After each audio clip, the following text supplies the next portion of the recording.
Welcome to the F Word. On the menu tonight for our main course, roasted pheasant with braised cabbage and bread sauce.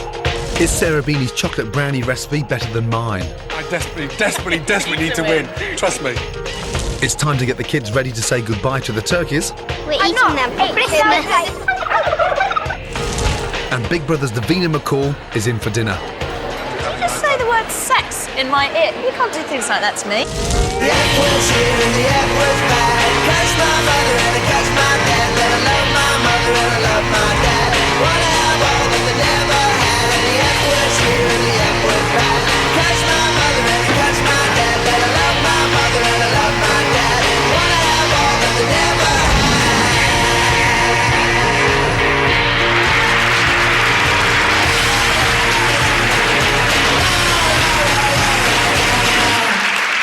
Okay, guys, yes? Are we ready, yes? Kerry, you ready? Yeah. Serious face on? Yeah, let's go. Okay, on order, 6 covers table 2, 6 haricot bean soup, main course, 6 pheasants. Let's go. Pheasants in, please. Let's go. Now, tonight's starters are rich, sumptuous haricot bean soup with tiger prawns. Now, these beans have been soaked overnight in water. And what that does, it actually softens the bean and makes them cook a lot quicker. In with the bacon, onion and carrot. And once you brought it to the boil quickly, cook out for about 25 to 30 minutes. Now, tiger prawns has its own built-in cooking gauge. When they're raw, they're grey. When they're cooked, they're nice and pink. We cook the prawns for 30 seconds in boiling water and vegetables. We call that a court bouillon. Now, prawns are the perfect choice for a seafood beginner because they're nice and sweet, slightly meaty, and so easy to cook. We peel them from the shell when they're warm because it's a lot easier when they're warm. Get the tail and push with your finger and thumb, and the whole thing just pops out. Once the beans have been drained of its stock, just take a couple of handfuls out because that's going to be in with the prawns and the mushrooms at the bottom of the soup. The rest of the beans into the mixer.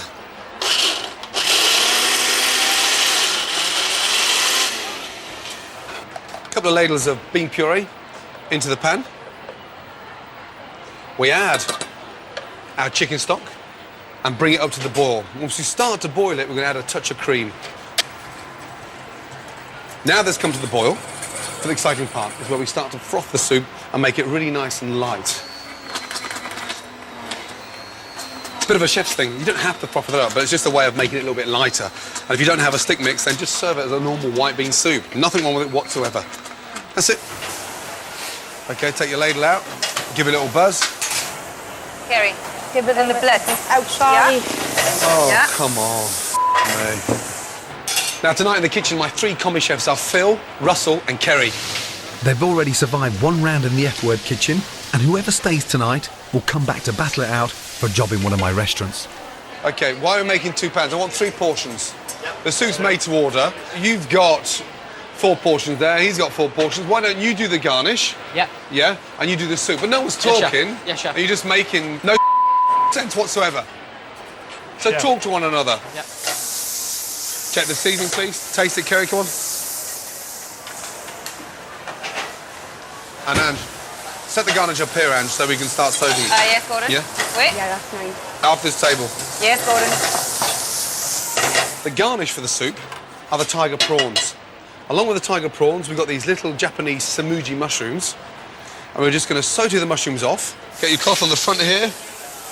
That's it. OK. Get some colour on the mushrooms first before you put the prawns in.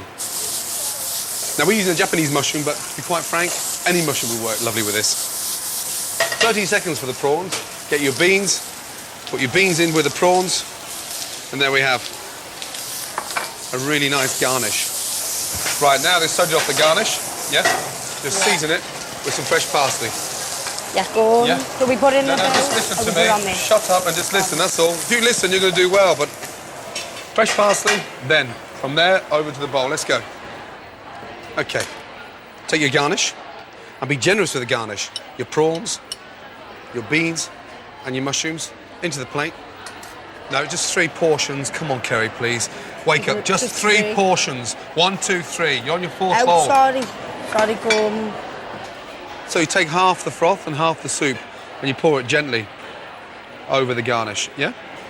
and then you go back to the beginning Yeah. and put a little bit more froth on there. Can you just concentrate for me? Yeah. Yeah, and try to wake up a little bit. It'll make life a lot easier for you, the customers, and me, yes? Yeah. Good girl. It's not difficult, you know that. I know. Now, this is a perfect winter soup, great for the cold nights ahead, and check out the F-Word website for the recipe. Service, please. I'll see you later.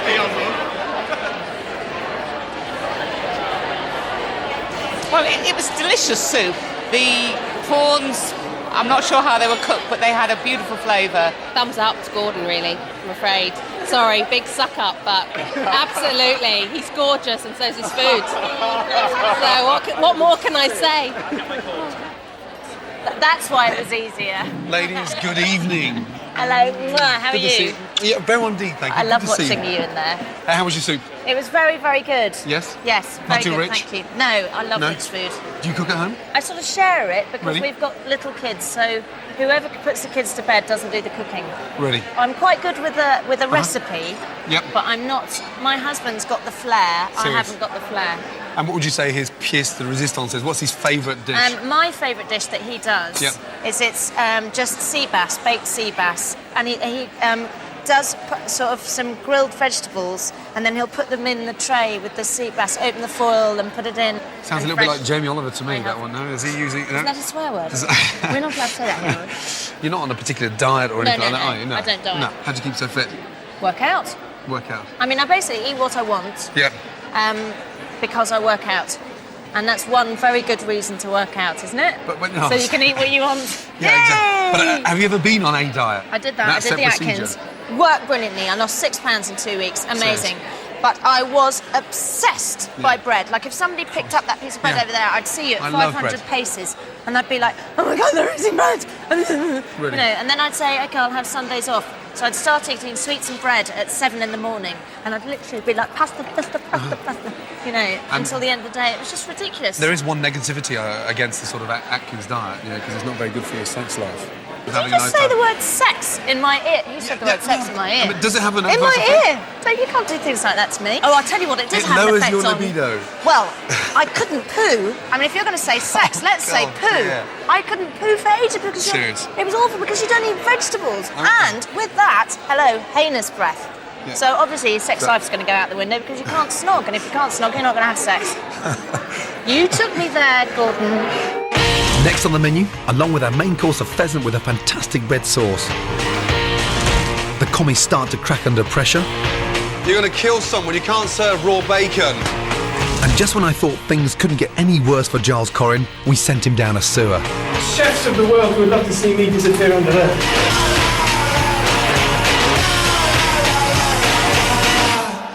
Okay, 1 minute for the cabbage. How long for you, Ange? 1 minute, please. 1 minute. Let's go, Russell. We can start plating up in 30 seconds, yes? Welcome back to the F Word. Time now for the main course. Roasted pheasant, braised cabbage, red sauce with devils on horseback. Pheasant. The secret behind cooking this bird is actually lining the breast with some streaky bacon, because it really is a very lean bird with hardly any fat. Tie. Not too tight. A, it keeps the bacon on, and B, it actually keeps the bird in a really good shape. Hot pan, olive oil. Seasoned.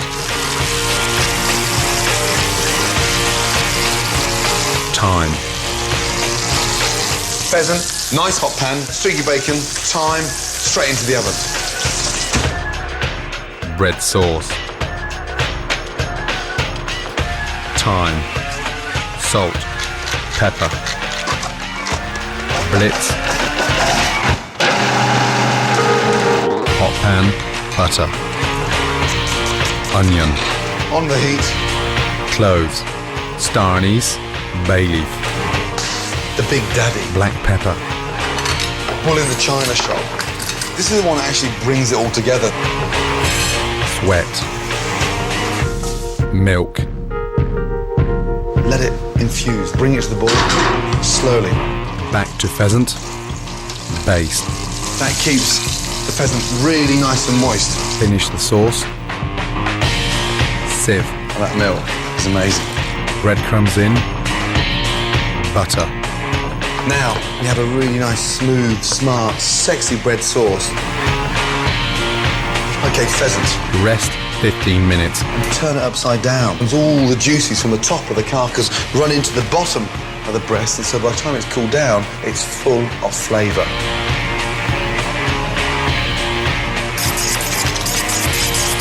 And the whole leg just falls away.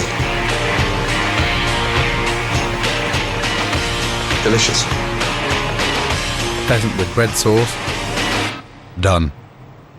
Now, with the pheasant, I'm also serving some red cabbage, and we all grew up with this stuff, pickled in a jar, but this is done in a very simple form.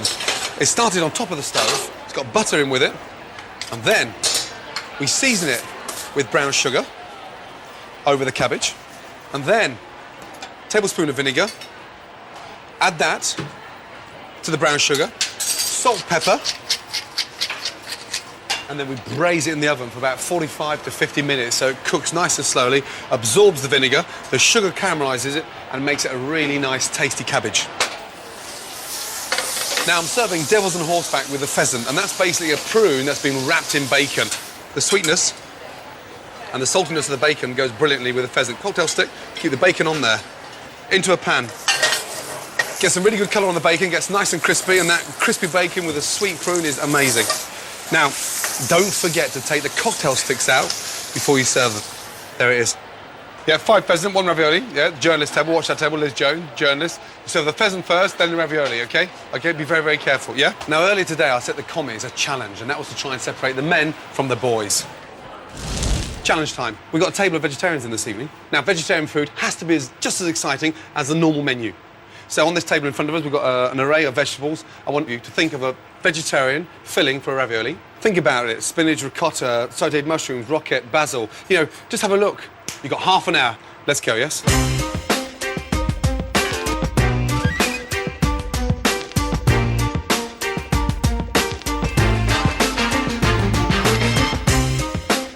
What's going through your mind? What are you doing? Cheese, Cheese. tomato. Work and talk at the same time. We're against the clock. We'd like a fully booked restaurant, yes?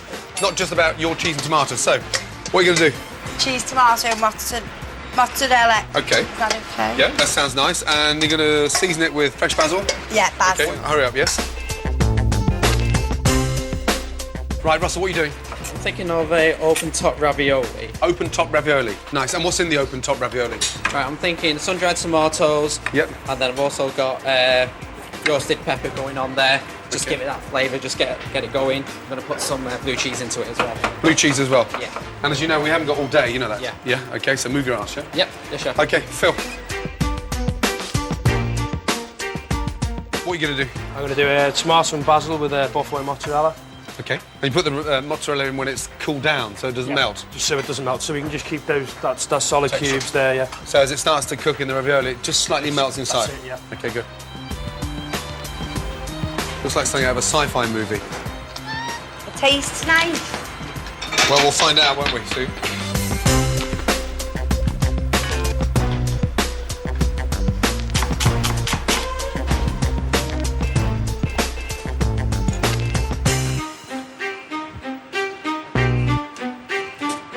OK, guys, that's it. Let's go. Kerry on the hot plate. Russell, let's go. Phil, Kerry, there. Come on, stand next to it. Right, Russell. Pasta's stone cold. You didn't even heat the pasta up. Yes, chef. Phil, he started blanching his pasta and you followed suit rather than remaining as an individual because your filling looked nice. Unfortunately, so far I've got stone cold pasta, overcooked pasta. Let's hope the last one at least has got something. What's that, the raw sage leaf? Yeah, no. Yeah. We only put on a plate what we can eat. Yeah, never forget that. And look at that. You can see why I don't change nappies. Insipid, bland, and nothing what I asked for. A simple ravioli. Unfortunately, I'm not going to serve any of them in the restaurant for vegetarians. You know that. Tonight, get together. Yeah? Clear down. Right, let's go, Kerry, please, yes? 4 pheasant away now, yes? 4 pheasant away now, let's go. Yeah. Oh, yeah, Good, chef. yeah. I don't understand what you're doing, Kerry. You're dropping your spoon, you're putting it back in your pocket. Come on, let's go. Let's go. Need any more on this? No, why are you asking me when you're putting it on? Come on. Because I think we do. Pheasant, please, now. Pheasant. Come on, this is where it's going to get really tough now, yes? Yep. Down, let's go. Kerry, it's not cooked. It's raw. Oh. The bacon's raw, for God's sake. Kerry, come here a minute, you. It's raw. It is raw, young lady. You're going to kill someone. You can't serve raw bacon. Not good enough. Not good enough. Take your apron off and go. Forget it. Out. Right, Ange, start the table again, please. God's sake. Ange, start the table again. Now. It will soon be time to slaughter the turkey, so I've been trying to get the kids ready to say goodbye. We're a week away from slaughtering the turkeys the children have been fattening up for Christmas. I'm getting worried that the kids are getting too attached. Oh, well done. Let's have a look. Is that Anthony? Tilly loves cuddling Anthony, and Megan's been keeping her own video diary. Delia have been even more grumpy than yesterday. I asked Janice Horton-Wallace from the Turkey Club UK how to deal with it. Her suggestion was rather radical. You may have to consider possibly just keeping a couple back, so that then they think, well, OK, yeah, those go, but we will still have some turkeys here. Will we get any turkey eggs? They start mating properly in January or February, and then the girls usually start laying eggs about 4 weeks after the mating process. They're very good layers, and the eggs are wonderful in baking. Really? Oh, they are definitely worth trying. Like a duck egg, or...? They're not as strong as a duck egg. They're slightly larger than a chicken's egg. But they, because of the extra albumin, they're very good in pastry sauces and things like that. And what about her indoors? I've got to explain that to her. Oh, she'll love eating their eggs. I'm not that convinced, and I don't think Tana will be very enthusiastic either. She mentioned if the kids are getting really sort of attached, there is a strong possibility we could keep them, or maybe keep half of them and cook half. I think we've always been very honest with them, and this is what's happening, and I think they are prepared for that, and we stick to what we originally planned. I'm happy to go along with what we set out to do, but I'm just asking you to think about an alternative. We've done your project, I've supported you in that, we've fattened up the turkeys, and now you're backtracking because you like them. Delia's shaking because you're shouting, so you're upsetting. Let me go and sit over with her. You go sit with Delia. I can't believe you. Come on, Delia. Come on. There have been times when it's really driven me crazy having the turkeys here, all the mess and everything like that, but it's been a fantastic learning curve for the children. We've only got a couple of days left of the turkeys and then they're going to be slaughtered. So I thought, let's throw a turkey party. They can explain to their friends exactly what's going on. And also, it'll really put it clear in their minds that this is happening. And they won't sort of wake up surprised to know that it's the final day. We're eating them for Christmas. Which one are you going to eat first for dinner? We're going to eat one that we... Oh, you're really shocked. You're going to kill all of them. Are you going to kill Jack's turkey first? Yeah, he's so fat. The kids actually seem fine about killing the birds, but I need to know whether I've got enough turkey to feed the diners at the restaurant. So Peter the vet's going to do a final weigh-in. What are we doing? Weighing turkey. Why? So we can find out if they're fat. Fat. How fat they are. We want them very fat for Christmas, don't we? That's 6 kilos. Yeah. You need help lifting that one up. Wait. Wait, Nigella. 14 kilos. Okay, who's got the balance? 20. 10. Who's next? Gary! Delia! Why do I always catch the toe? You're very good at this. All right, Ainsley. I know. 7 kilos. Yeah. Who would like a sandwich? Me!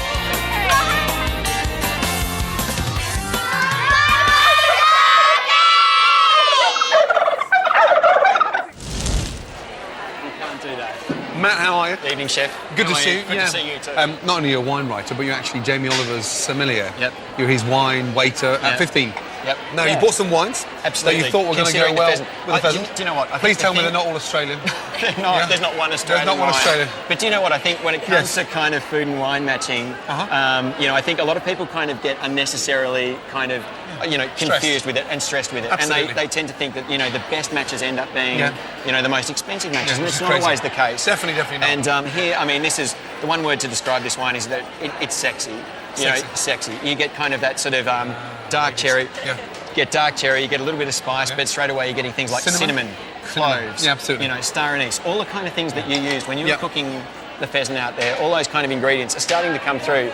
And I guess that's one of the key things when it comes to food and wine matching. Yep. You want to look for kind of like similar sort of weight between food and wine. Absolutely. You also want to look at similar kind of intensity of flavour. And keep it sexy. Absolutely. Now, you're highly competitive. Yes? I am. I've got a test for you, okay? 3 of the most extraordinary wines. I want you to try and tell me what you think they are. Here we go. I'm not saying anything.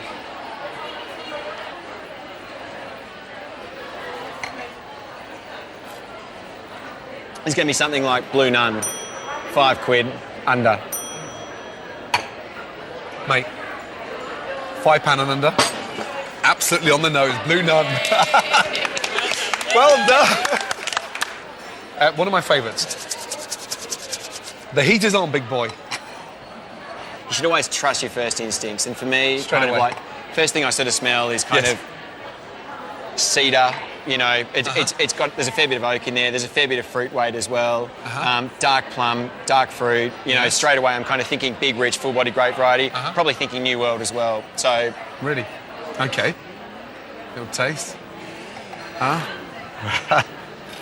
the heat is on, and you can see he's looking nervous. Come on. That's turbocharged. There's some weight and muscle and intensity Big behind time. that. That's Big kind of time. like, it's awesome Shiraz or Cabernet probably from Australia. Here we go.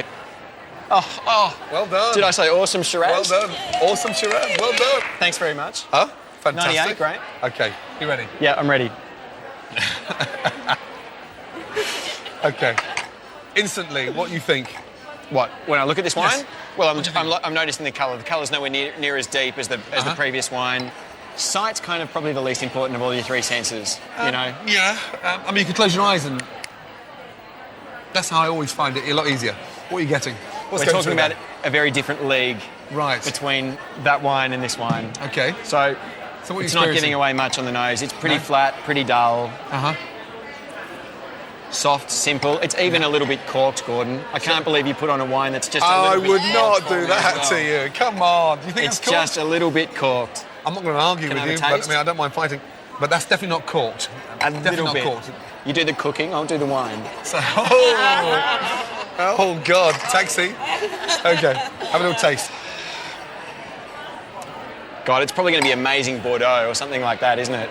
3, 2, 1. What's the answer? It's Bordeaux. It's Cabernet-based wine from Bordeaux. Yeah. What would you pay for it? How much would you pay for that? 30, 40 quid. 30, 40 quid. You've been eating far too many kangaroos, you know that? That was a £1,000 bottle of Petrus.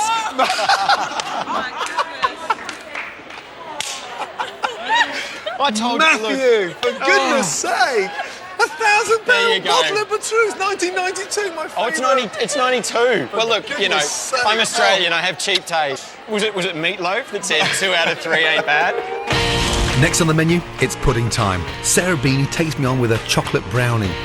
Also, I think that putting nuts in it is a bit like putting leeks in macaroni cheese. Oh, really? So it's just wrong. Giles goes in the sewer. And Davina has to sing for her supper. Just an old sweet song keeps Georgia on my mind.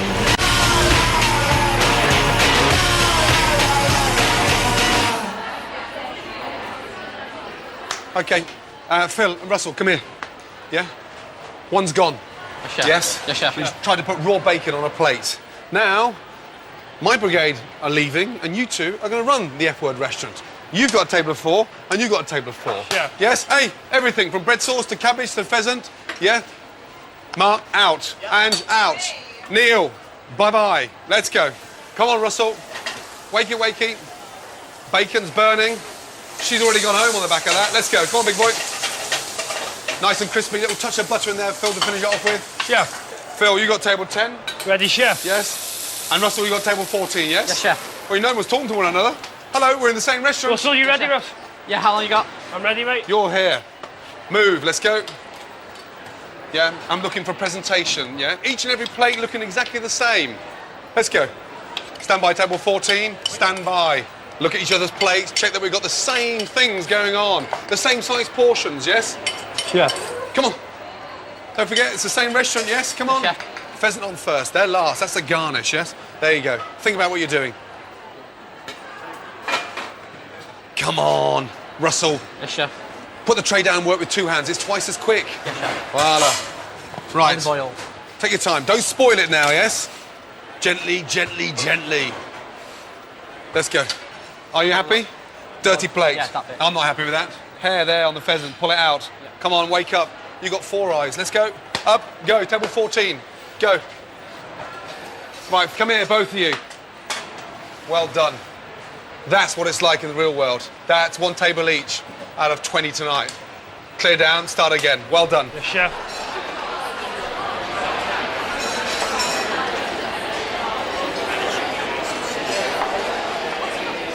Hello there. Nice to see you. How are you? Yeah, very well, thank you. How are you? Good, very well. You enjoyed the pheasant, yes? I did enjoy Yes. the pheasant, although I've got something for you here. Go on. There's a bit of shot. That's great news. Yeah, so it was That means really, it's not one of really those posh shot. birds, it's a real bird. Yeah, Amazing. yeah. The combination of everything was really good, but the pheasant was just cooked to perfection. Absolute perfection. Really lovely. Hi. How are you? Yeah, very well, thank you. Good to see you. Nice to see you. How was the pheasant? It was very nice. Yes? Very nice. It could have been a little bit more veg, I felt. Oh dear, oh dear. Well, I'm just saying. You don't need more veg with that pheasant. And the devil's on horseback and the bread sauce and the braised The devils cabbage. on horseback were pretty superb, yeah. Wonderful. The way that it was cooked this evening was fantastic. It fell off the bone. And the fact that the plate itself isn't actually loaded with superfluous vegetables as well made it very, very nice. Time for pudding. This week, Sarah Bean is going to try and beat me with her favourite dessert, chocolate brownie. Now, there's 100 recipes of chocolate brownies, and I'm doing something quite sort of unique, sumptuous, delicious. We're finishing it this time with some little pecans. But this is not a big tray of chocolate brownie. They're going to be done in little bleeny pans. We're going to butter them, line them with chocolate, and cook them individually, almost like a little sort of pancake, but pancake chocolate brownie. This is a children's chocolate brownie because I don't think you should put extra bits in. It should just be pure chocolate brownie. This is really cheap, so you can make it, if you're having masses of people to a party, you can make it for loads of people. We had it at our wedding, actually. Not that I'm a cheapskate or anything. So, get your brush and lightly brush the inside of the pan. Now, all it is a block of chocolate, break it in half, and just grate. And just pour the chocolate in there, and then roll it round. Right, Sarah, how are we doing? This is cocoa, sugar and flour. Yep. And then this is the eggs, and you just put it in there.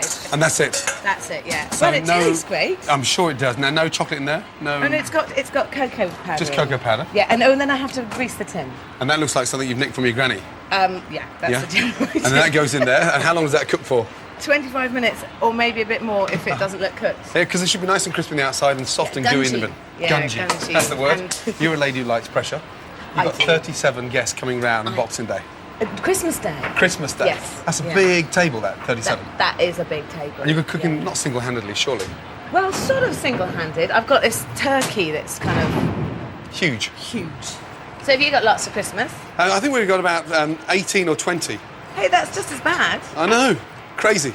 So do you do lots of entertaining then? I'm not very good at the dinner party thing, you know that. It's not the kind of thing I really enjoy doing, to be totally honest.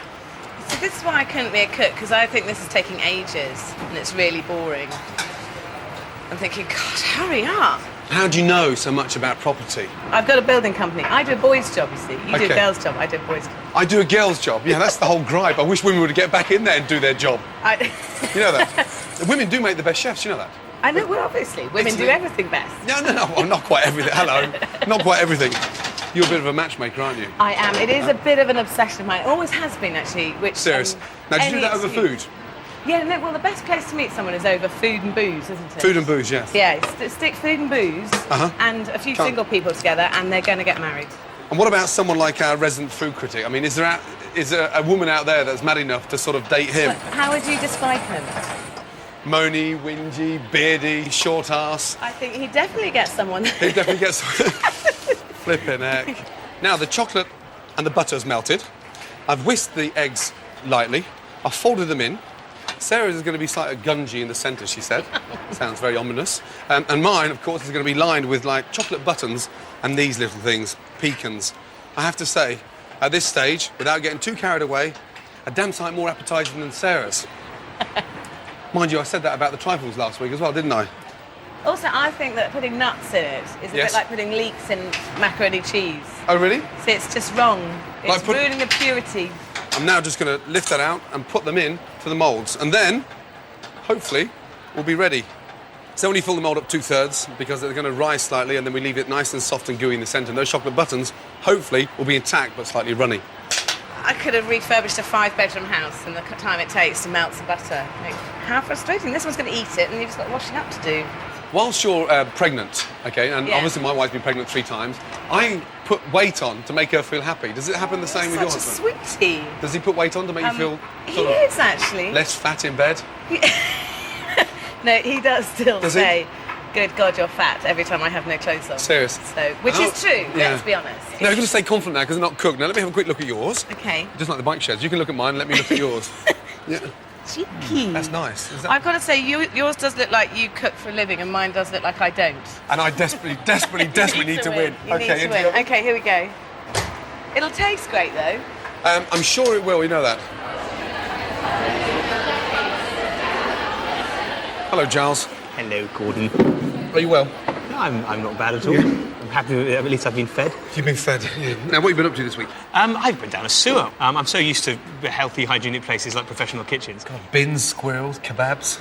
But that was because I was investigating food. Here I was investigating quite the opposite. Really? I was up to my elbows in. Serious? Yeah, and it's because of the fat that gets thrown away. Fat is a huge problem in Britain. I'm not talking about fat people. I'm talking about cooking fat. When you flush them away down the sewers, as we all do sometimes, they'll cool, solidify and harden and cause blockages. And when that happens, we're in big trouble. Last year alone, we spent £15 million clearing our pipes, and 3,000 properties were flooded as a result of blockage. With Christmas approaching, the water companies are expecting a 25% increase in the amount of fat that we're flushing down our drains, which means that we're going to be adding, over Christmas, to an already existing problem in the underbelly of our cities. But what does that really mean? I'm not dressed up like this just because it looks sexy. It's because I'm going to go down there and find out.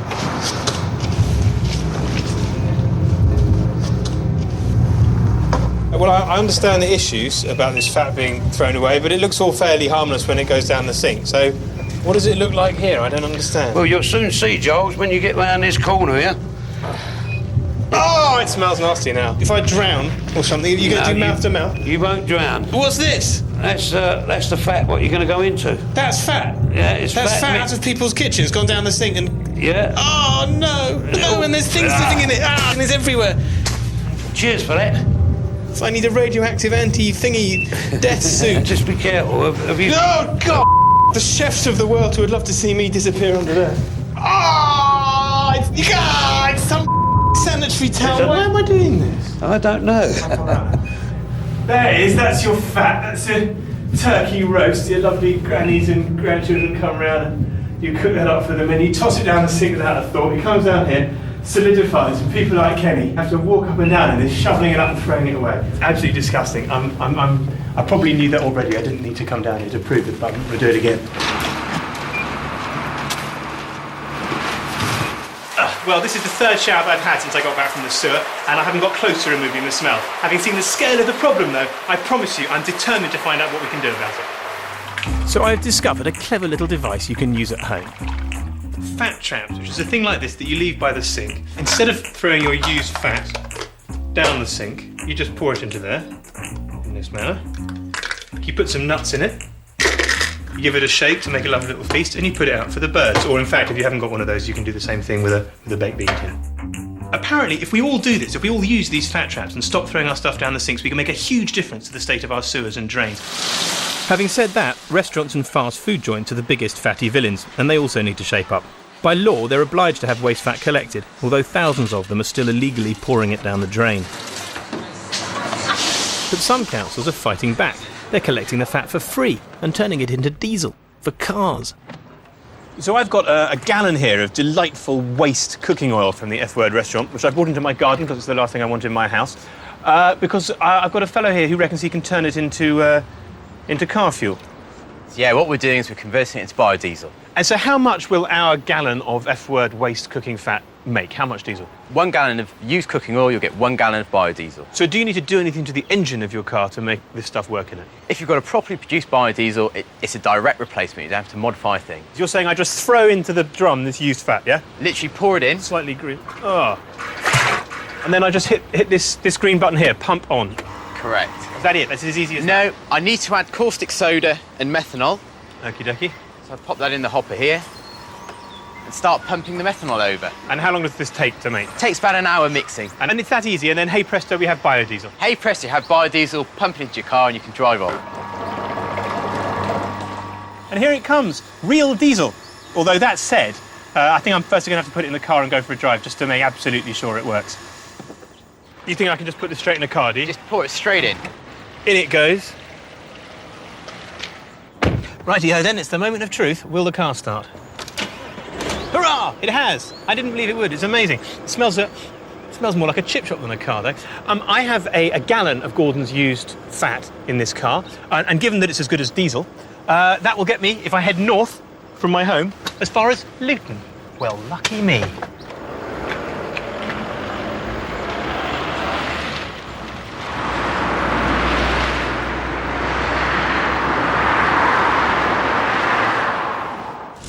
Excited?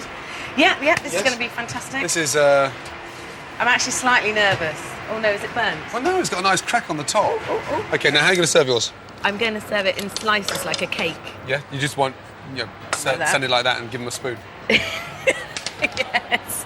But the difficulty is you have to make them with all sort of posh stuff in, don't you? Not at all. Oh, yes, Chocolate you buttons, do. that's not posh. I'm going to finish mine with a touch of creme fraiche. Oh. This is called a blob. That's called a blob, nice. Are you happy with that? Jean-Baptiste, take Sarah's upstairs first, OK? Yes? Yes. And if they don't like it, we can line their loft with some new cavity wall installation. OK? Up.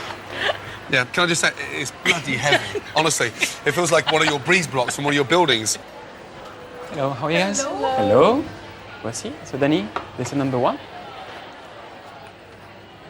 I like the texture on the top as well, like the kind of crunchy. It's kind of nice and gooey in the middle, and it's like nice kind of crunchy outside.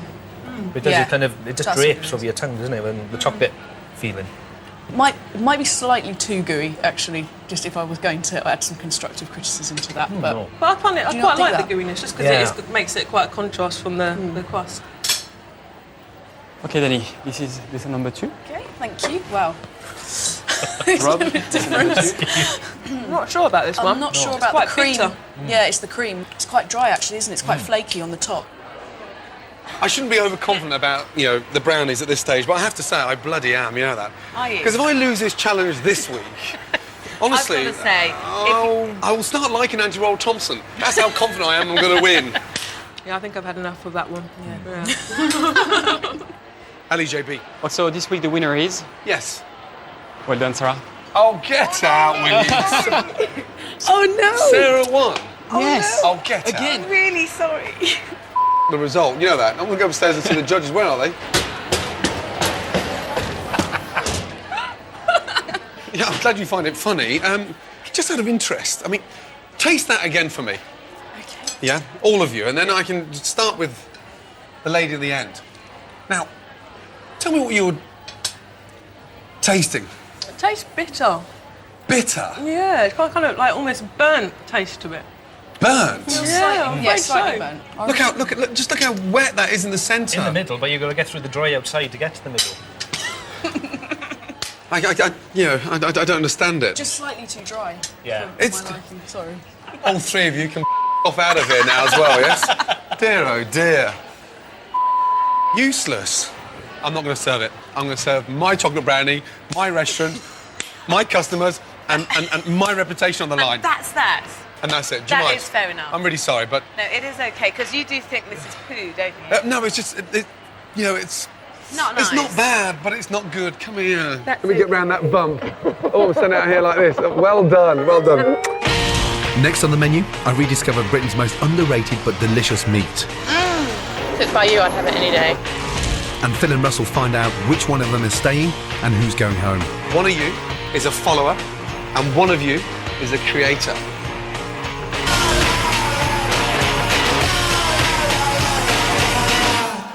Right, Sarah, Yes, I know it's not your dessert, but you can still No. look at the pan. Do you want me to pick the nuts out and make it better? I don't mind you picking my nuts at all, for God's sake. Would you like a knife? So rude. Huh? I do. Yeah, it's stuck, you see. Mine didn't stick. So, send that to That'll Giles, do. please. Now, my Perfect. God. Oh, gosh, it's quite nice, this. You've got to wash your hands now, you know that. We're going to get so many Do I? complaints, yeah. Oh, no! Look at the buttons in mine. Yeah, you see, disappointing, really, isn't it? I'm glad you think so. Thanks so much. Et voilà. Chocolate brownie with crème fraîche. Can you just say that for me one more time? Chocolate brownie with crème fraîche. Bon appétit. Oh my God, that was so cute. A chocolate brownie. Ladies, do you enjoy your chocolate brownie? Very succulent and lovely. Kind of dessert you want to take to bed, right? Perfect. I can tell you, like... on the outside and soft on the inside. Yes, and you've got a little bit of chocolate dripping down here. And it's perfect. This week I've been looking at one of Britain's tastiest, but sadly, most unfashionable meats. Once upon a time, mutton was a very reasonably priced meat that everyone ate, before it fell off the kitchen radar. And not only do I want to see it back in restaurants, back on their menus, but at home as well, because this is part of our culinary heritage. Mutton is a meat from a sheep that's at least 2 years old. It's rarely sold in supermarkets and can be hard to get your hands on.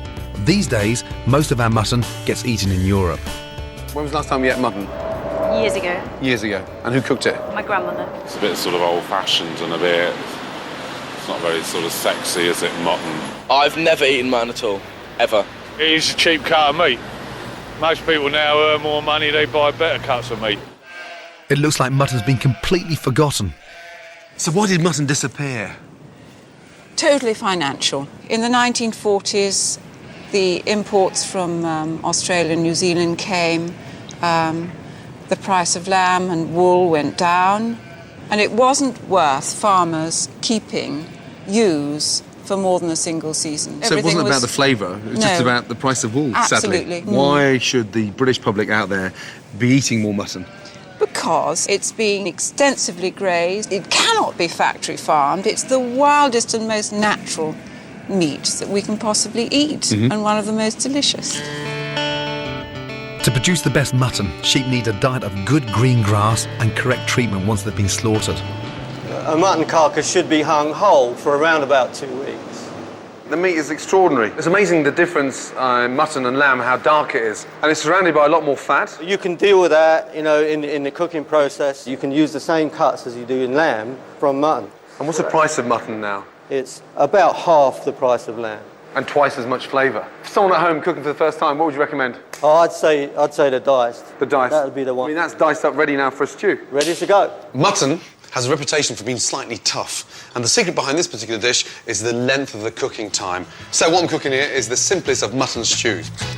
Generous with the seasoning, run it through some flour, shake it, and into the pan. So what we're doing now is putting flavour on it. Woo! Once it's browned, into the colander and just leave it to drain. Vegetables. Now this is a stew, so we don't have any little sort of fine dices. Garlic, just in there in half. Celery, the leeks, sprig of rosemary, and a nice sprig of thyme. Peppercorns. Lightly crush them, tomato puree. Roast it off. Half bottle of house red wine. Take your mutton, mix that in, pour boiling hot water on top. So that's it. 2.5 hours on a low gas. Perfect. It's ready. Now, let's see if we can convert South London to mutton. You want me to touch on that? Tell you what, it's well cooked, the mutton. That is delicious. Oh, it's lovely. You enjoy that? Cooked by you, I'd have it any day. Am I allowed some more? Promise me you'll try a mutton stew this weekend. Deal? Deal. So come on, you lot, give mutton a go. It is a tasty meat, and let's be honest, it does deserve a second chance. How's your brownie? Can I just tell you what I love? Go on. See that? That's really runny. Oh, yeah, there's a little chocolate buttons I inside. love the runny. But get off, that's mine. Take a share. No, It's romantic to no, share. there's only one thing that I don't do, and that's share my puddings. Your background in food, you lived in Paris. I lived in Paris. Yeah, and you worked part-time there? I did. I was, oh God, I was a singing waitress. But can I just say, I was a singing very waitress. good waitress. So karaoke was in that long ago? Serious. That was good. That's very You good. ever need I can't believe you're doing that. You're some balancing with the finger staff. underneath there. You And know, spoon onto there. I can help. Jimmy Carr's in tonight, yes? Where is he? Where? Oh, there he is. There he is there. Sat upright, looking nice and Carr. Jimmy Yes. Carr. Now, my he presented impersonation. last year the 100 Worst Britons. I Yeah. came 82nd and you came 95th, which is a bit out of Did order. I? Yes. Now So that you've untrue. told me that, Yes. I'll knee him as Yeah. well later as well. Yeah, I'm going to get him to Catapult. taste. Yeah, big time. He actually sits like a little public schoolboy over there, doesn't he? He's like sort of We're the lost talking brother. about you. Oh, God. First of all, to both of you, well done. One step away from working with me personally. Phil, how bad do you want it? The knowledge I'd learn off you, Gordon, would just be unreal. And it's a case of I want to soak up all the knowledge that you can teach me so I can take it away and then open my own restaurant. Russell, how bad do you want it? I want it really bad. This is what I'm trying to train for, and just to have that chance, and like nothing like this ever happens to me. Literally being a whole small town Chinese lad in the takeaway to this, what more can I say? It's a tough decision for me. However, there was one big difference between you both this evening, because one of you is a follower and one of you is a creator. And Phil, you followed Russell. And that's the reason why you're going home tonight. I'm really sorry. Thank you. Keep going. I will do. Yes? Yeah, chef. You? Cheers, thank you very Get much. some sleep. Yeah. Yeah? Yeah. Thank you, chef. Next week on The F Word, along with our main course of sea bass, the time has finally come to slaughter the turkeys. Next time you see them, Lily, it's going to be on a plate. And Janet Street Porter and I clash in the kitchen. Any women in the audience will not eat pastry. So you're wasting your time. Very kind. I'm going to sing you a little song. Just imagine you in Paris, yes? Not Ladbroke I'd Grove. just like to apologise now. It's worse for me than it is for you. Just want you to know that. Georgia, Georgia, the whole day long, just an old sweet song keeps Georgia on my mind. Fantastic, amazing, yeah!